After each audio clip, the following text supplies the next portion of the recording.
Hey everybody, what is up? Kevin here from the My Song of the Day Rock 2000 to Today YouTube channel, and today we're going to be doing a band review on a punk rock band that is taking the scene by storm. You know who it is. It's the Fever 333. So for those of you who have watched our band reviews in the past, you usually know how these kind of things play out, but this one's going to be a little bit differently. First, instead of going through my personal history with the band and where they stand with me today, I'm going to go through the band's entire history because it only spans about 2 years at this point, and then kind of give you where I first started listening to the band, where I found about them, and where they stand with me today. Second, I'm going to go through their Made in America EP and their Strength in Numbers album, which came out in January 2019, and you can check out our album review on that album on YouTube right here on the My Song of the Day Rock 2000 to Today channel.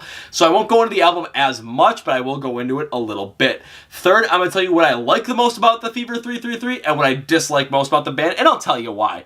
Fourth, I'm going to go and tell you what my favorite song is by the band, and of course tell you why. And fifth, I'm going to rate them on a scale of 0 to 10. 0 being the worst, 10 being the best, and of course I'm not going to skimp on the reasonings. I'll let you guys know why. And then, yeah, so let's go! So, the history of the band actually starts out on the 4th of July 2017 when they did their first performance in the back of a U-Haul truck in a parking lot somewhere in Los Angeles, California, and they actually started getting a lot of traction off of that where people were finding out about them, and they announced on Instagram that the 3 guys that are in the band, form the band, they're going to be coming out with some great stuff. Throughout basically 2017, late 2017 into middle 2018, they were releasing the Made in America EP piece by piece, song by song, really kind of putting it out there and just, you know, showing people what they got. This is where I first found out the band, in the middle of July 2018 when I was going to do the Tough Mudder with my friends, and on the ride up there, because I'm from Milwaukee, we were doing it in Minneapolis. We put them on the playlist. We put Made in America on there, and I really liked what I heard. So, of course, when I got back home, I'm like, okay, let's just check this out, see what we got, and I kind of latched onto it there. Now, let's go to 2019 at the beginning when they released their Strength in Numbers album, and then from there, they were starting to go on tour with a couple other bands and really started taking a hold of it. They were going on tour with bands like Bring Me the Horizon, and I thought, you know, that's actually not bad because you're going to get that kind of an exposure. Lately, I've been seeing a lot of festival posters, a lot of festivals, such as they just did Rocklahoma about a month ago. I think they're at Rock 'em Ring right now, or maybe last month. I can't remember when it is. And they're going to be doing Woodstock 50. I thought they're going to be at Riot Fest, but when I looked at the listing, I'm like, that's the one punk band that's kind of on there that I'm kind of missing on here. So, kind of surprised they got it, but then again, it could always be a scheduling conflict. Now, the band has always been kind of posed as a current version of Rage Against the Machine, which we'll go into for sure, but I kind of want to put that out there. And right now, the band stands with me on rather good standing because, heck, I love punk rock. So now let's go into the music and let's go into their Made in America EP, and this is really where that Rage Against the Machine comparison really drives home. And if you look at the titular song, Made in America, it really brings it forward because Rage Against the Machine had that punk rock sound but had those rap lyrics very prominently, which Made in America did in the verse and the chorus. They go more hardcore punk rock and they really put it out there. It's very interface and I like it. We're Coming In has this Bulls on Parade but has a faster pace kind of feel, which again, did really enjoy. But again, more Rage Against the Machine comparisons and influences. First Stone Changes is where you really get to see more of the band style and you get to see more of the rapping come in, especially with Yellow Wolf's feature on there. But what I really like about what Yellow Wolf's featured on there was it showed the band's punk rock tones and really showed why they fit into that genre, especially being more of a political song and really putting those political messages out there with a lot more intensity and a lot more actual literacy, because I was able to really pick up on them really quickly. The sound, they do have that really high energy punk sound that, again, is for punk rock. There's bands that have that punk sound that are really high energy, and I do enjoy them. There's some punk bands that have a little bit lower energy but still can have that high energy, which of course I love. You guys know I love my punk rock. And they have this concentrated angst, which I thought is something that is done very well. And when they do go with unclean vocals at points, they really do help to up that intensity of their message and up that concentrated angst. The best part about it is, on this album, or this EP I should say, they don't use it all too much. They use it sparingly, but they use it efficiently. Now this EP does have this more of a raw and gritty sound to it, more of like an unproduced sound, but because again, this is a brand new band, this is a brand new EP, this is like the first thing they're really going off, so it's going to have more of an unproduced sound, which I really like. and which I really hope they keep. However, you can really lose that as you go forward and gain popularity, because as you gain popularity, there's more money behind your music, which means it's going to be more highly produced, and I hope they don't lose that grittiness, but I've seen bands do it, so that's going to be a time-tested thing. But they came out with a full album in January 2019 called Strength in Numbers. We did an album review on it, but here's our quick take on it. So when it comes to Strength in Numbers, let's go through this in 3 styles. A, the political nature of the album. B, or 2, now that I look at what I'm doing, the sound of the album. And 3, we're going to go overall, or C if you guys are keeping track at home. So let's take a look at the political nature. The band really shows off their pro-left, anti-right stance, and we're going to go through some of the themes that they show off in these songs. When the song Burn It Down, which was their political charge song talking about rejecting the current establishment, which is, of course, a huge theme when it comes to punk rock, you know, back when the Sex Pistols and the Ramones were doing it. That was a single off the album, so that really put it out there right then and there. But then you go through some of the other ones where you talk about income inequality and also going through and doing political demonstration songs like The Animal and Inglewood. So again, you're hitting more things that are really being put out there and really being focused in on by the left. They also talk about police brutality and officer-involved shootings, which again is a very hot topic in the song Pray For Me. Take a look at systematic racism, which they feature in the song One of Us, which at the moment when I'm shooting this video and when we release it is the top song of theirs on Spotify. They also go into gun violence as well and, you know, innocent deaths, I should say. That's what they're really going off of in the song The Innocent, because what else would you be talking about a song called The Innocent when you're a punk rock band? Now let's take a look at the sound of the music. And songs like Burn It Down and Animal, they really go in hard with that Rage Against the Machine influence, where you have those faster or slower-ish rap verses at times, and then you go with that hardcore punk sound in the chorus. Again, like I said, Burn It Down and Animal. Now they kind of have started to get away from that and a couple other songs as well, which I'm really happy about to talk about. So they have this more melodic approach to what Rage Against the Machine would have done, and kind of, you know, slow down the tempo a bit to give it more of an anthemic feel like they did on Pray For Me. And they really did it well on Innocent, especially when they had Innocent with the backing kind of chorus, that choir that's back there. They did a really good job with that as well. Now they have done something, they've slowed up some songs and kind of, you know, slow up the tempo a little bit, just on a normal side compared to what they normally do, just a tad bit like on One of Us. Or they really slow it down like they did on Inglewood and Am I Here. And I mean, it shows that the band has some range that they can work with. Though on some of those songs like Inglewood, I thought they missed the mark because it didn't have that angst, that feel. It didn't have that concentrated angst that hits you in the face like what the Fever 333 has been known for. So overall, the album, I actually really liked it. The sound sounded a slightly more produced sound, but then again, that was to expected. But it still had that rawness and grittiness to it, which I was really hoping it would still have, and I'm glad it did. And that's why going through the first half of the year, it is one of my top albums and is an album of the year contender again for the first half of 2019. I can still see where the Rage Against the Machine comparison is made, but I can see them starting to get a little bit more into their own sound as being more, instead of, you know, the new Rage Against the Machine, just influenced by them, which I think is a great move. And then the energy is still there, the concentrated angst is still there, and I'm high on this album. I am really high on this album, so yeah, this is one of the best ones of 2019 after the first half.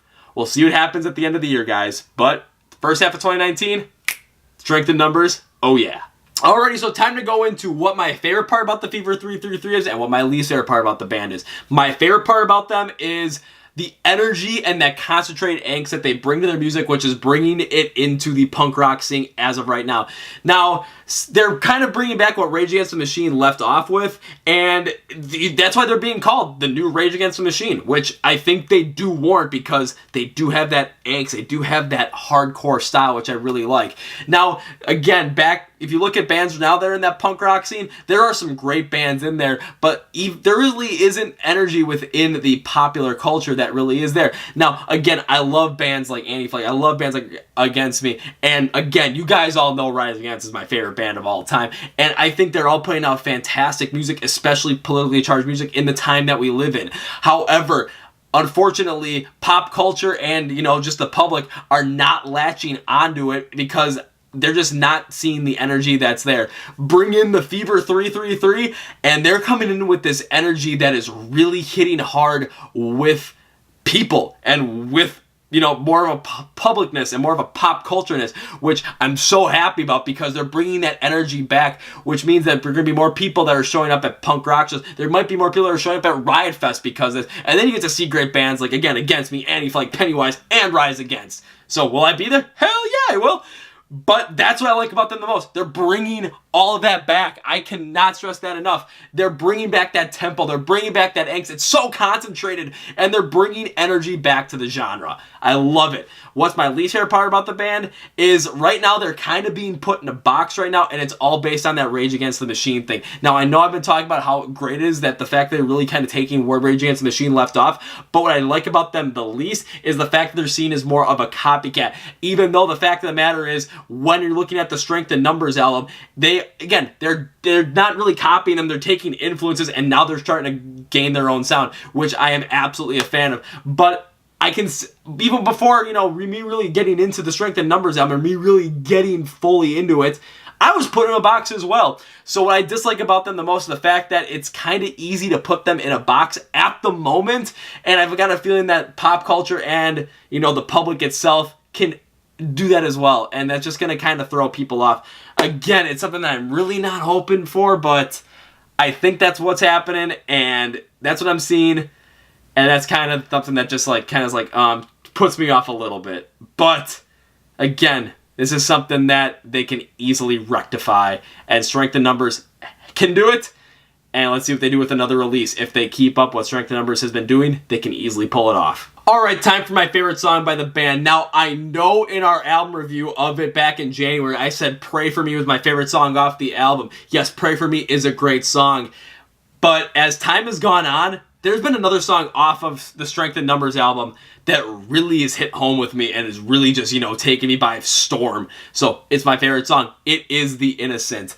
Now, it stays consistent with that sound they have, that hardcore punk rock sound and that Rage Against the Machine influence. But it's not, it's just an influence. It's more their sound. You can really tell they're getting into their own sound as well. They create a more anthemic sound, especially with the basically kind of like that added choir in the chorus, but it's still hard, it's still concentrated angst, and it still focuses in so hard on what punk rock is. I absolutely love this song. Again, I already mentioned what the message was. It's all about gun violence, and they call it The Innocent because they're talking about innocent people that are dying due to gun violence, which again is a very punk rock thing, and I am all for the punk rock.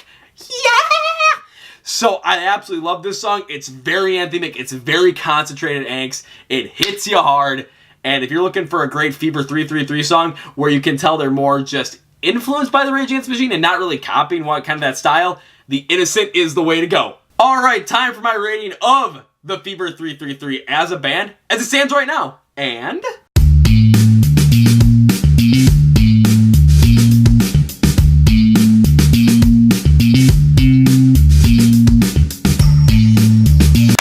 I'm going to give the Fever 333 a 7.5 out of 10. So I'm giving the Fever 333 a 7.5 out of 10 at the given point. So let's take a look why. What I really like about the band is, again, they have this absolutely fantastic punk rock sound that is influenced by Rage Against the Machine, and they really have a connection to them with that rap verse and the hardcore punk style from the chorus and in the instrumentation.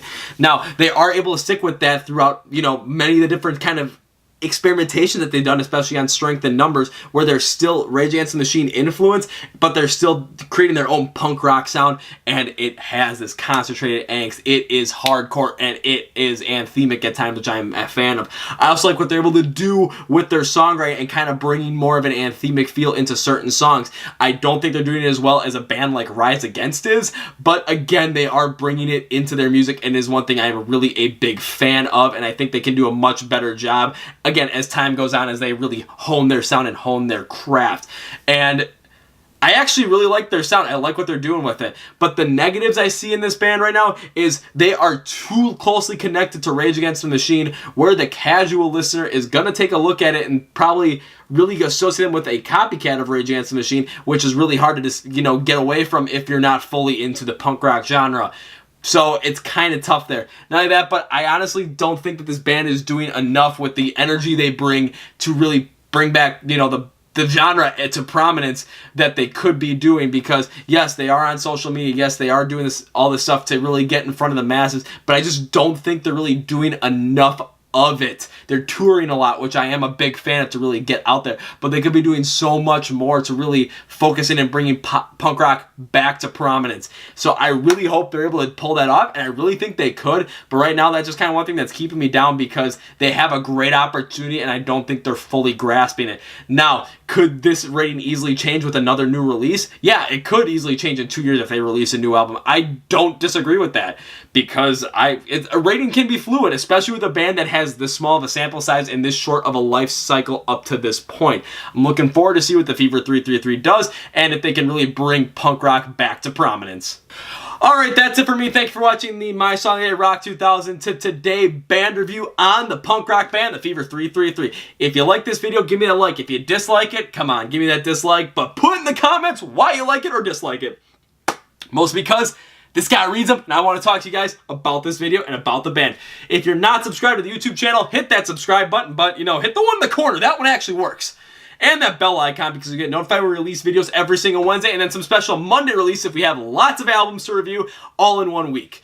So, you'll be notified every time we release them. Also, if you're not following us on social media, what are you doing? You gotta follow us. Remember, all links are in the description below, so follow us on Facebook, where we just kind of run a good amount of stuff off of. Follow us on Twitter because we'll talk to you guys about what's going on in music. And follow us on Instagram because not only will we talk to you guys about what's going on in music, but we'll run a good amount of stuff off of that as well. And ask you questions, and do our IGTV videos, which gives you a more behind-the-scenes look at what's going on here, and our Instagram live streams every Wednesday night at 9 p.m. Central, where you come, ask us questions, we answer them, or we just have a good conversation. Either or works, so please join us and follow us on all those platforms. Also, we have a podcast called the Chord Progression Podcast, where we talk about the week that was in music, and we go and ask you guys and talk to you guys in a one-on-one scenario. So we'll do stuff like talk to you guys, especially if there's new albums you want to talk about. We had one for the Motionless in White album Disguise the week it came out. We also had one for the Flesh God Apocalypse album when it came out with our buddy Anthony. And we've been getting small bands on there to interview as well, so it's a great way to discover some small bands. It's a great way to listen to, some influences, where kind of music is going, and kind of get a taste of, what could easily be to come. And if you guys like what you hear, you can support those bands as well, and I really hope you do. So listen to us here on YouTube or on Spotify, Apple Podcasts, or Google Play. Links are all in the description below, so you can go subscribe to the podcast. Last, if you have an Amazon Alexa, you're not subscribed to our Alexa skill, my God, guys, what are you doing? Because that's where you can listen to all the music or all the song of the day choices. So here's what you do. The link is in the description below. You click on the link, you hit enable skill, and boom, it's enabled. You say, hey, Alexa, play my song of the day. And then Alexa will, do something like, Alexa, stop.